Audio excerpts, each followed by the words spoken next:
तो आज सुबह सुबह आग जल रही थी क्योंकि ठंड काफ़ी थी। इधर सीटी भी लग रही थी और उधर पानी भी गर्म हो रहा था। फिर उसके बाद फिर चाय बनने की तैयारी हो गई क्योंकि आज काफ़ी ठंड थी। देख सकते हैं कितनी ठंड है।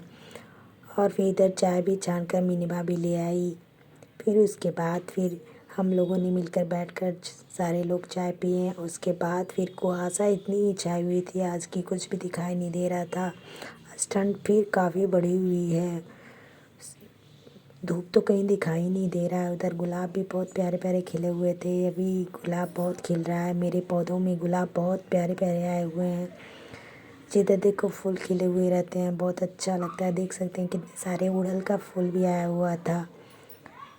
और फिर उधर आलू फूलगोभी की सब्ज़ी की तैयारी भी चल रही थी और आग भी चल रहा था क्योंकि आज ठंड काफ़ी थी। तो चारों तरफ फिर मैं देखी कि फिर भी कुहासा उतना ही छाया हुआ है। धूप कहीं दिखाई नहीं दे रही थी। जिधर देखो उधर सिर्फ कुहासा ही कुहासा दिख रहा था। फिर आज सभी का मर्जी हुआ कि चावल की रोटी खाया जाए, तो चावल के आटे की को छोटी गूँथ रही थी क्योंकि उसकी ही रोटी खानी थी और मोनू नंदू को सिंपल रोटी खानी थी, तो उसके लिए भी आटे का प्रिपरेशन होने लगा।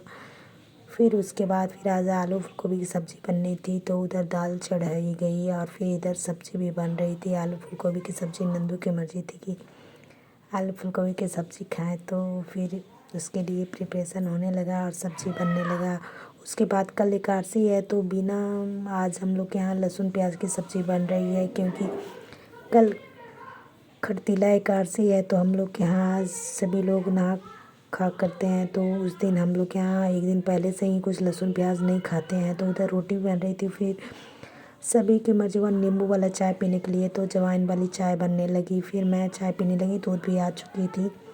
फिर मैं चाय पीने लगी और फिर नंदू गर्म गर्म पानी पी क्योंकि वो सुबह सुबह बिना पानी पिए रहती नहीं। फिर उसके बाद वो पढ़ाई करने लगी क्योंकि आजकल उसका टेस्ट चल रहा है, तो टेस्ट की तैयारी में लगी रहती है। तो वो टेस्ट का प्रिपरेशन कर रही थी। उधर फिर तैयार होकर नंदू लंच करने लगी और लंच करने के बाद फिर वो स्कूल जाने लगी क्योंकि उसे जल्दी जाना था। आज टेस्ट जो है, तो वो बोली कि जल्दी से मुझे लंच दे दो। उसके बाद फिर वो अपना पैड लिए, एग्ज़ाम पैड लिया और फिर एग्ज़ाम पैड ढूंढ रही थी वो कि किधर रख दिए हैं।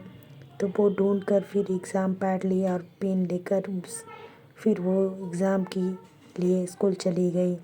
आज नंदू का एग्ज़ाम था, तो वो काफ़ी ही जल्दी स्कूल जा रही थी क्योंकि उसे जल्दी एग्ज़ाम देना था।